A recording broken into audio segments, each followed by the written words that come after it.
Yo la team OP c'est Blue et cette fois on se voit pour le 3ème épisode d'Upcast, un format que j'ai lancé sur la chaîne il y a plus d'1 an. Le premier épisode traitait de la communauté manga sur Twitter, le deuxième du fameux terme meilleur manga. Dans ce 3ème épisode on va parler de la communauté One Piece sur YouTube, et comme dans chaque épisode il y aura en fin de vidéo des invités qui donneront leur avis sur le sujet. Commençons.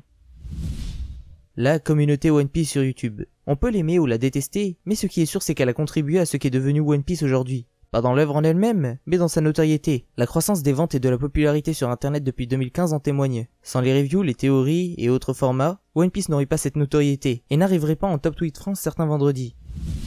Sans cette communauté, je ne pense pas que chaque semaine il y aurait cette hype constante. Mais ça, ceux qui détiennent les droits n'en ont pas grand chose à faire. Ils n'hésitent pas à strike des chaînes et mettre un frein à la créativité, même si au final ça leur est profitable. Des chaînes comme celle du Chapeau de Paille qui totalisait plus de 2000 vidéos ont failli disparaître à cause des strikes. Mais bon, dans la communauté One Piece sur YouTube, tout n'est pas rose non plus.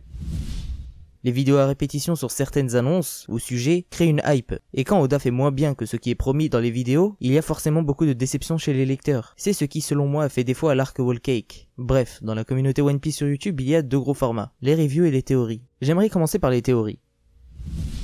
Tout d'abord, je tiens à dire que bonne ou mauvaise théorie ça n'existe pas. Il n'y a que des théories qui plaisent ou qui ne plaisent pas. Qu'est-ce qu'une théorie? Eh bien une théorie est une possibilité, une éventualité, une piste que l'auteur pourrait ou aurait pu explorer. Pour moi, il ne faut pas voir les théories comme des vérités, mais plutôt comme des idées de fans. La plupart du temps, Oda fait mieux que les théories, mais il arrive que l'inverse se produise, que certains lecteurs en poussant dans leurs recherches tombent sur des choses auxquelles Oda n'a pas fait attention. Il arrive donc que certaines théories soient plus intéressantes que ce qui se passe dans le manga, et elles n'ont pas besoin de s'avérer vraies pour être considérées comme étant intéressantes. Une théorie est selon moi intéressante à partir du moment où elle plaît. Ça n'est pas parce qu'une théorie ne se réalise pas qu'elle devient automatiquement nulle. Tant qu'elle est cohérente avec ce qui l'a précédé, ça reste une idée que l'auteur aurait pu intégrer à son œuvre, juste il a fait un autre choix. Certains pensent qu'une théorie a plus de chances de se réaliser s'il y a des références historiques ou mythologiques, mais c'est totalement faux. Elle paraît plus crédible, elle peut être considérée comme étant plus intéressante, plus enrichissante, mais c'est pas ce facteur qui déterminera si elle s'avérera vraie. Combien de théories sur les cavaliers de l'Apocalypse ou sur des créatures légendaires qui se basaient sur des mythes et les suivaient se sont réalisées? Très peu. Et combien de théories qui se basent sur des éléments du manga mais qui laissent parler l'imagination du théoricien se sont réalisées? Plein.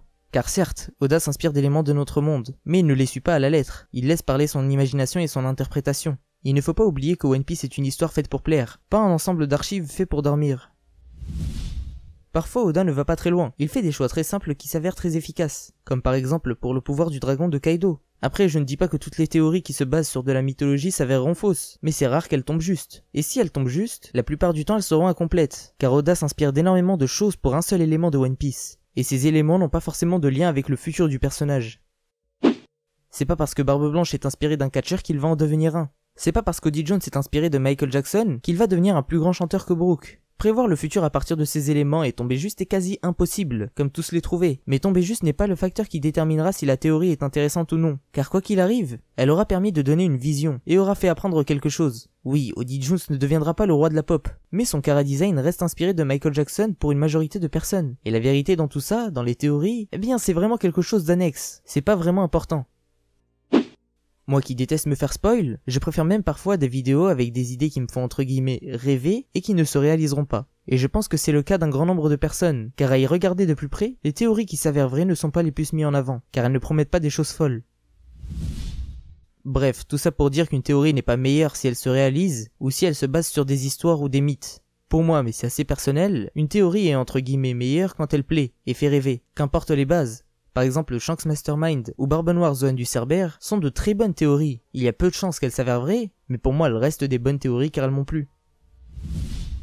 Il n'y a pas une forme de théorie qui prime sur l'autre, et je trouve ça bête que certains dénigrent certaines formes de théories, ou les théories en général, et les font passer pour des contenus bâclés, alors que c'est le format qui demande le plus gros travail de recherche et de réflexion. Car dedans tu ne te contentes pas juste d'expliquer, tu penses un scénario, tu te mets à la place d'Oda. Enfin, pour ceux qui les font eux-mêmes. Oui, il y a des théories anglaises qui sont reprises en France, mais ça c'est une minorité de théories, on reviendra dessus en fin de vidéo. Pour que j'apprécie une chaîne, il faut juste que la personne apporte ses idées, sans chercher à absolument les imposer. Ce que j'aime pas chez certains vidéastes, c'est que j'ai l'impression qu'ils te disent « pense comme moi ou sinon tu as faux ». Quel ego, c'est du level Escanor tout ça. Bref, les théories c'est ce qui est le plus dur à faire, car ça nécessite un gros travail d'analyse et de réflexion. Mais il y a d'autres formats comme les reviews, les analyses ou les réactions live. Certains tentent de nouveaux formats, c'est assez rare mais c'est des bonnes initiatives je trouve, mais ça reste des contenus originaux à court terme. Car si ça fonctionne, quelqu'un viendra faire le même type de vidéo, le même format ou quelque chose qui s'en rapproche. Parlons du format review. De base, une review c'est juste un résumé et des impressions. En tout cas, la plupart du temps c'est ça. Mais actuellement, dans la communauté One Piece sur YouTube, les youtubeurs dans leurs reviews donnent leurs impressions, résument, mais surtout théorisent. Car dès que tu rentres dans le « il est possible que » ou que tu parles de ce qui va arriver, c'est de la théorie. Et je trouve que c'est une très bonne chose. Tous les youtubeurs One Piece font des théories. C'est pour ça que je ne comprends pas quand certains dénigrent ce format pour encenser les reviews, alors que celles-ci sont en plus d'être des résumés, des théories sur du court terme.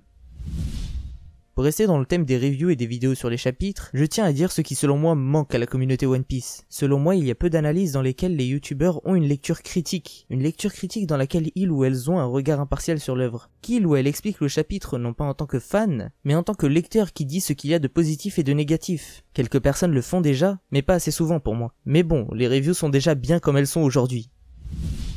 Dans le rapport entre les personnes, j'ai l'impression que c'est le nombre de vues, pas les affinités, la qualité du travail, les idées ou le projet qui compte le plus. On ne viendra pas te parler avant que tu aies franchi un certain palier, certainement pour que tu puisses apporter quelque chose en retour. On te parlera seulement par intérêt, et c'est assez dommage.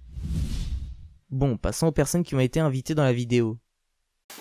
Salut tout le monde, je remercie d'abord Blue de m'avoir invité dans son concept et on va parler du YouTube Game.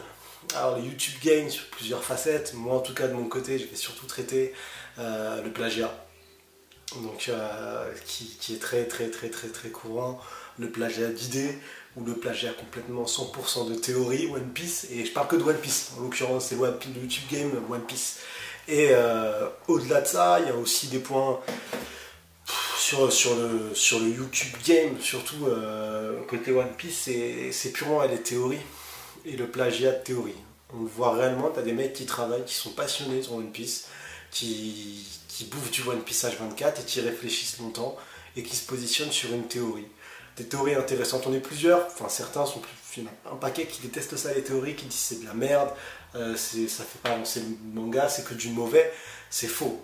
C'est pas les théories qui sont mauvaises et qui sont néfastes au manga, c'est plus les gens ce qu'ils en font derrière. Une théorie n'est jamais néfaste, elle hype, c'est que tu t'appropries un peu l'œuvre et tu te dis voilà ce que j'aimerais que ça devienne, entre guillemets, ou voilà comment je vois les choses. Pas forcément que j'aimerais que ça devienne, mais comment est-ce que je vois les choses. Et ça s'arrête là. Après, si on prend ces théories, on commence à dire si c'est pas ça, One Piece c'est de la merde, là les théories deviennent dangereuses, mais c'est à cause du raisonnement des gens, tout simplement. Et il y a certains youtubeurs qui s'amusent en fait à reprendre complètement des théories, à se les approprier, comme si c'était les leurs, alors que c'est pas du tout les leurs, c'est juste du vol, clairement, du vol d'idées, tout ça pour des vues, et c'est complètement débile, clairement, parce qu'après, tout se sait en fait. Et certains youtubeurs très connus ont maintenant ils ont ce côté-là de voleur en fait d'idées, et après ils disent non, c'est pas vraiment, en fait on a repris l'idée, oui, mais on l'a mis à notre sauce de quoi? C'est comme quand tu copies, tu prends la copie d'un pote au lycée ou au collège et t'as juste changé la tournure de phrase pour faire genre que t'avais pas triché. C'est du plagiat pur, net, précis. Et à part ça, il y a aussi du plagiat d'idées, de concepts. Il y a certains mecs qui essaient de se différencier, donc ils réfléchissent longtemps, ils bossent sur des sujets en disant voilà, je vais aborder One Piece de telle façon, et t'as des mecs qui vont kiffer le principe, ils vont reprendre ça direct, le même thème, rien, et sans en fait mentionner la personne. Tu peux reprendre un thème parce que tu kiffes et tu te dis voilà, je kiffe le principe, c'est sympa, je vais essayer de faire pareil, mais mentionne au moins la personne. La personne à qui tu recopies tout le thème en fait. Tu peux dire voilà, je fais ça, mais c'est tiré d'un tel. Il y a un gars qui l'a fait sur Twitter actuellement avec One Piece Passion, un mec qui l'a repris clairement, pac, il a fait les choses à sa sauce, tout simplement. Il a dit voilà, j'ai repris de One Piece Passion, ça vient de lui et j'ai kiffé l'idée. Donc voilà, tout le monde sait que ça vient d'un tel ou d'un tel. Et pareil pour les théories, on peut en parler, mais dites la source concrètement, dites-la. Et c'est comme certaines chaînes que j'ai pas envie de dire de nom, ça sert à rien. Mais c'est actu 100% One Piece, les news à la dernière minute, c'est nous, vous inquiétez pas, c'est faux, vous les avez pompés les news. En France, on est nul sur ce principe, on a beaucoup de travail à faire, il n'y a aucune source française fiable One Piece qui sort des news. Et moi le premier, je vais d'abord sur Angleterre, je suis les Anglais, tu vois. Je suis les Anglais parce que eux ont vraiment des bonnes news à temps et on les récupère, c'est tout. Et les captures écran, c'est les mêmes, elles viennent de chez eux. Donc il faut faire attention à ça. En France actuellement c'est faux, il n'y a aucune source d'information fiable et première qui vient Made in Japan direct. Tout vient d'Angleterre et après nous on récupère. Donc voilà, il faut faire attention, le plagiat et One Piece sur YouTube. En tout cas, quoi qu'il arrive, le fait que YouTube ait une page vraiment One Piece présente où il y a du monde, c'est super intéressant pour le manga, c'est top qu'il y ait des passionnés qui en parlent. Je trouve ça terrible, je passe des fois du temps à regarder des vidéos, c'est vraiment cool. Juste faites attention au plagiat mais surtout du coup n'idolâtrez pas les youtubeurs. C'est juste des êtres humains et c'est des fans, ils n'ont pas un doctorat de One Piece, ils sont peut-être derrière la caméra, vous regardez peut-être vous tout court de votre canapé et vous avez peut-être même plus de connaissances One Piece que la personne qui est devant la caméra. Donc voilà, n'idolâtrez personne les gars, on est juste des fans, et sauf qu'il y a des fans qui sont créatifs et qui veulent faire partager leur passion. C'est tout. C'était Souffle et portez-vous bien. Salut. Bonjour à tous, ici c'est le Nick Sensei, j'espère que vous allez bien. Je me retrouve sur la chaîne de Blue pour que je vous donne mon avis par rapport à la communauté de One Piece. Alors moi, ça fait 3 ans que je fais des vidéos sur One Piece. Ça fait un bail que je lis, que je regarde, que je suis cette œuvre magistrale qu'est One Piece. Et bien évidemment, j'ai souvent été amené à parler à beaucoup de fans de One Piece. Et moi, pour concrètement répondre à la question qui est « Que penses-tu de cette communauté ?» Eh bien, je répondrai qu'elle est vraiment bonne. C'est une excellente communauté. Alors oui, bien sûr, parfois, il y a des disputes, des débats qui tournent mal, mais c'est comme ça partout. Partout, vraiment partout. Mais globalement, moi, ce que je retiens, c'est des personnes vraiment sympas, qui se soudent, qui débattent tranquillement, etc. etc. Du coup, voilà pour mon avis sur ce sujet. Je remercie Blue Kaizoku et je partirai sur ceci. Luffy Gang. Yo, salut à tous, ici Chapeau de Paille, un grand merci à toi mon cher Blue Kaizoku pour l'invitation, sincèrement ça fait super plaisir. Moi pour ma part je vais vous parler d'un sujet qui me tient particulièrement à cœur et que peut-être j'aurai l'occasion de développer plus en détail sur ma chaîne ultérieurement. Hashtag placement de pub, non sérieusement je vais quand même vous en parler ici. Par rapport à l'influence qu'ont certains influenceurs, vidéastes ou autres vis-à-vis de One Piece. Et il me paraît important d'emblée justement de poser les bases par rapport au fait que c'est pas parce que un tel ou un tel a 100 000, 1 million, que sais-je encore d'abonnés, qu'il connaît mieux One Piece que toi. Tu peux très bien être dans ta chambre, dans ton coin, avoir tous les tomes de One Piece ou autres, ou les avoir lus en ligne. Bon, même si encore une fois, il faut acheter les tomes, c'est bien. Hashtag placement de produit. Non, non, c'est par rapport au soutien d'éditeur. Je ne suis pas en train du tout de faire de la pub. Mais à mon sens, vraiment, c'est important justement voilà, d'avoir ce recul et de ne pas boire les paroles de tel et tel vidéaste. Et je m'inclus totalement dedans. Hein. Moi d'ailleurs, je ne cesse de le répéter dans mes vidéos. Et c'est pas seulement vrai par rapport à One Piece, c'est vrai par rapport à tout. Que vous soyez fan de comics, que vous soyez des fans inconditionnels de Star Wars. Je prends l'exemple de Star Wars parce que c'est un des cas justement les plus... un cas d'école, si j'ai envie si je puis l'exprimer ainsi, vis-à-vis justement de ce type de problème, où on a une communauté vraiment totalement divisée et éclatée. Et c'est ça qui est malheureusement en train de se passer avec One Piece, comme on peut le voir, et comme ça a été évoqué, je suppose, par mes collègues tout au long justement de cette vidéo. Et un des problèmes majeurs, à mon sens, c'est vraiment ce problème des viewers, donc, enfin, des vidéastes, pardon, excusez-moi, et que nous, justement, viewers, parce que c'est vrai que même nous, les vidéastes, on est des viewers avant d'être des vidéastes, et ouais, ça non plus, faut pas l'oublier, cet aspect-là. Et pour le coup, vraiment, si j'ai une seule chose à vous dire, c'est faites-vous votre propre avis vous-même. Moi-même, justement, qui suis youtubeur, même si je suis pas spécialement youtubeur One Piece, je ne connais pas tout de One Piece. Il y a des youtubeurs One Piece qui sont plus calés que moi sur le sujet. Et il y a des fans qui suivent mes vidéos qui sont plus calés que moi sur le sujet. Mais sur ma chaîne, Dieu merci, justement, et je remercie encore une fois ma communauté par rapport à ça, on a réussi à installer une ambiance de respect.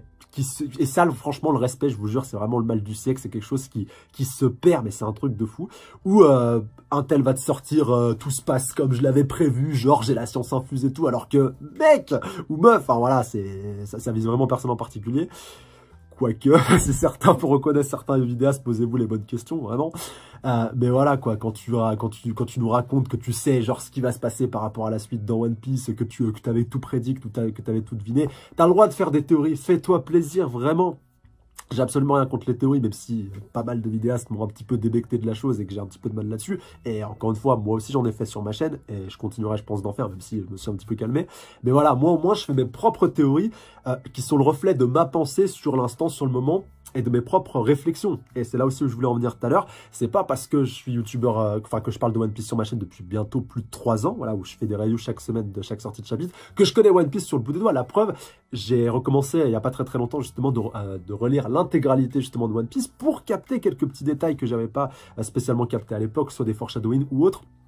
Et ça nous permet justement d'avoir un regard plus critique vis-à-vis justement de l'œuvre et de pouvoir pleinement plus l'apprécier et de pouvoir surtout la partager justement aux autres, partager son expérience, partager son analyse, partager ses réflexions.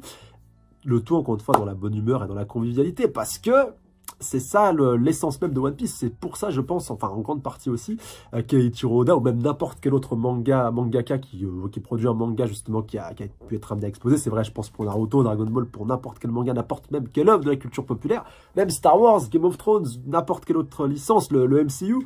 À la base, le tout a été créé, enfin, pas uniquement encore une fois pour ça, mais voilà, parce que le MCU est peut-être pas le meilleur exemple qui soit, mais en tout cas, voilà, ceci vise à rassembler, à fédérer, et c'est ça vraiment qui doit rester le leitmotiv. Donc arrêtez de croire les paroles de Pierre-Paul Jacques, faites-vous votre propre avis, et si j'ai un seul conseil à vous donner, bah n'hésitez pas à relire ou remater, voilà, si vous êtes plus anime, One Piece pour vous faire votre propre avis vis-à-vis de cette œuvre-là, et surtout arrêtez de croire telle et telle, voilà, de croire sur parole parce que c'est telle personne qui a 100 000 abonnés ou qui a plus ou que sais-je encore, voilà. Désolé si ça a pu paraître un petit peu brouillon, mais voilà, à mon sens c'est vraiment important.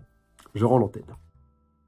Merci Blue pour l'invitation pour cette vidéo particulièrement intéressante. Je vais commencer par me présenter. Ryu Zakai, youtubeur et théoricien pour l'instant, essentiellement sur One Piece et Détective Conan, même si ça va changer très bientôt tellement j'ai d'œuvres et d'idées à vous proposer.